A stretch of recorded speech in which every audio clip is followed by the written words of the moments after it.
अध्याय 4। समारी स्त्री। फरीसियों को यह सूचना मिली कि ईसा यूहन्ना की अपेक्षा अधिक शिष्य बनाते और बपतिस्मा देते हैं। यद्यपि ईसा स्वयं नहीं बल्कि उनके शिष्य बपतिस्मा देते थे। जब ईसा को इसका पता चला तो वो यहूदिया छोड़कर फिर गलीलिया गए। उन्हें समारिया होकर जाना था। वो समारिया के सिखार नामक नगर पहुंचे। ये उस भूमि के निकट है जिसे याकूब ने अपने पुत्र यूसुफ को दिया था। वहां याकूब का झरना है। ईसा यात्रा से थक गए थे, इसलिए वो झरने के पास बैठ गए। उस समय दोपहर हो चला था। एक समारी स्त्री पानी भरने आई। ईसा ने उससे कहा, मुझे पानी पिला दो, क्योंकि उनके शिष्य नगर में भोजन खरीदने गए थे। यहूदी लोग समारियों से कोई संबंध नहीं रखते, इसलिए समारी स्त्री ने उनसे कहा, ये क्या कि आप यहूदी होकर भी मुझ समारी स्त्री से पीने के लिए पानी मांगते हैं? ईसा ने उत्तर दिया, यदि तुम ईश्वर का वरदान पहचानती और ये जानती कि वो कौन है जो तुमसे कहता है मुझे पानी पिला दो, तो तुम उससे मांगती और वो तुम्हें संजीवन जल देता। स्त्री ने उनसे कहा, महोदय, पानी खींचने के लिए आपके पास कुछ भी नहीं है और कुआं गहरा है, तो आपको वो संजीवन जल कहां से मिलेगा? क्या आप हमारे पिता याकूब से भी महान हैं? उन्होंने हमें ये कुआं दिया। वो स्वयं, उनके पुत्र और उनके पशु भी उससे पानी पीते थे। ईसा ने कहा, जो ये पानी पीता है उसे फिर प्यास लगेगी, किंतु जो मेरा दिया हुआ जल पीता है उसे फिर कभी प्यास नहीं लगेगी। जो जल मैं उसे प्रदान करूंगा वो उसमें वो स्रोत बन जाएगा जो अनंत जीवन के लिए उमड़ता रहता है।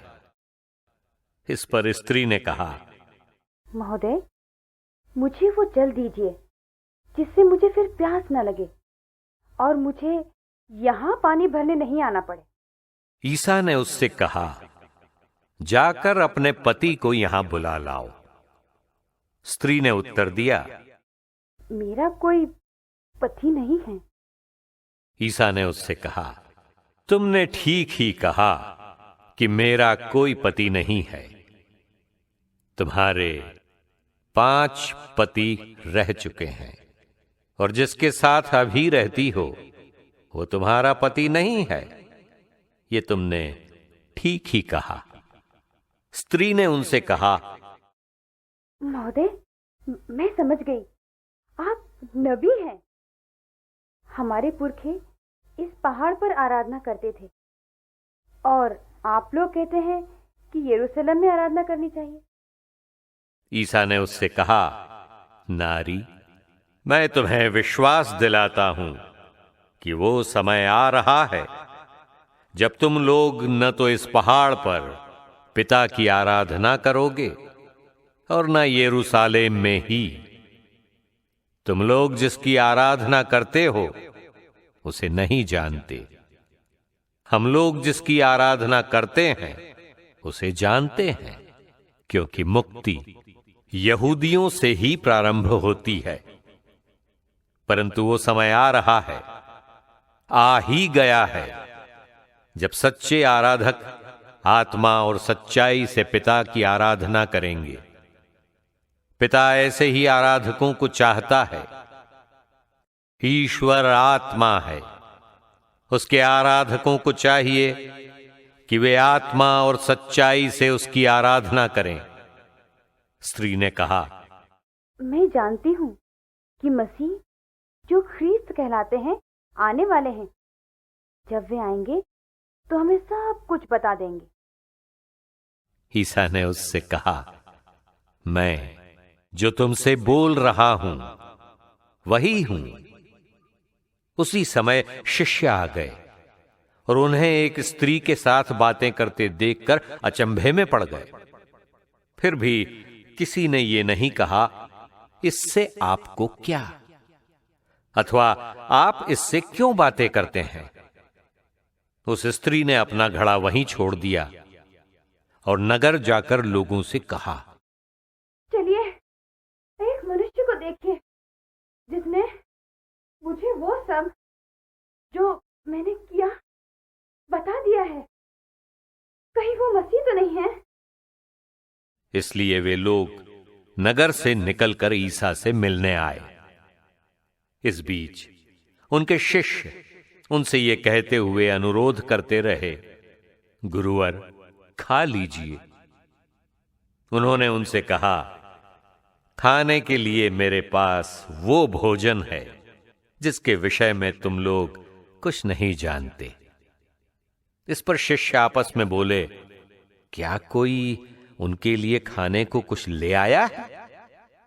इस पर ईसा ने उनसे कहा, जिसने मुझे भेजा उसकी इच्छा पर चलना और उसका कार्य पूरा करना, यही मेरा भोजन है। क्या तुम ये नहीं कहते कि अब कटनी के 4 महीने रह गए हैं? परंतु मैं तुम लोगों से कहता हूं, आंखें उठाकर खेतों को देखो, वे कटनी के लिए पक चुके हैं। अब तक लुनने वाला मजदूरी पाता और अनंत जीवन के लिए फसल जमा करता है, जिससे बोने वाला और लुनने वाला दोनों मिलकर आनंद मनाए। क्योंकि यहां ये कहावत ठीक उतरती है, एक बोता है और दूसरा लुनता है। मैंने तुम लोगों को वो खेत लुनने भेजा जिसमें तुमने परिश्रम नहीं किया है। दूसरों ने परिश्रम किया और तुम्हें उनके परिश्रम का फल मिल रहा है। उस स्त्री ने कहा था, उन्होंने मुझे वो सब जो मैंने किया बता दिया है। इस कारण उस नगर के बहुत से समारियों ने ईसा में विश्वास किया। इसलिए जब वे उनके पास आए तो उन्होंने अनुरोध किया कि आप हमारे यहां रहिए। वो 2 दिन वहीं रहे। बहुत से अन्य लोगों ने उनका उपदेश सुनकर उनमें विश्वास किया और उस स्त्री से कहा, अब हम तुम्हारे कहने के कारण ही विश्वास नहीं करते, हमने स्वयं उन्हें सुन लिया है और हम जान गए कि वो सचमुच संसार के मुक्तिदाता हैं, पदाधिकारी का पुत्र। उन 2 दिनों के बाद वो वहां से विदा होकर गलीलिया गए। ईसा ने स्वयं ये कहा था कि अपने देश में नबी का आदर नहीं होता। जब वो गलीलिया पहुंचे तो लोगों ने उनका स्वागत किया, क्योंकि ईसा ने पर्व के दिनों यरूशलेम में जो कुछ किया था वो सब उन्होंने देखा था। पर्व के लिए वे भी वहां गए थे। वे फिर गलीलिया के काना नगर आए, जहां उन्होंने पानी को अंगूरी बना दिया था। कफरनाहूम में राज्य के किसी पदाधिकारी का पुत्र बीमार था। जब उस पदाधिकारी ने सुना कि ईसा यहूदिया से गलीलिया आ गए हैं, तो वो उनके पास आया।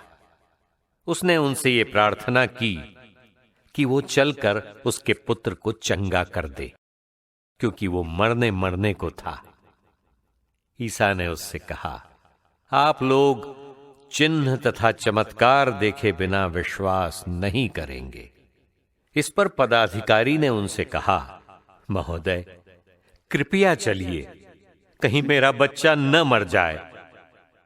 ईसा ने उत्तर दिया, जाइए, आपका पुत्र अच्छा हो गया है। वो मनुष्य ईसा के वचन पर विश्वास कर चला गया।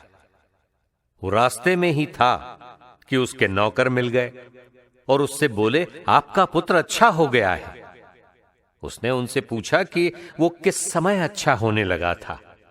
उन्होंने कहा कि कल दिन के 1 बजे उसका बुखार उतर गया।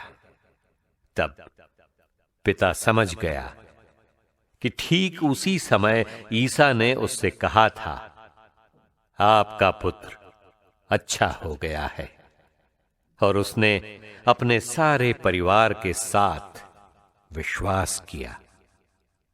यह ईसा का दूसरा चमत्कार था जो उन्होंने यहूदिया से गलीलिया आने के बाद दिखाया।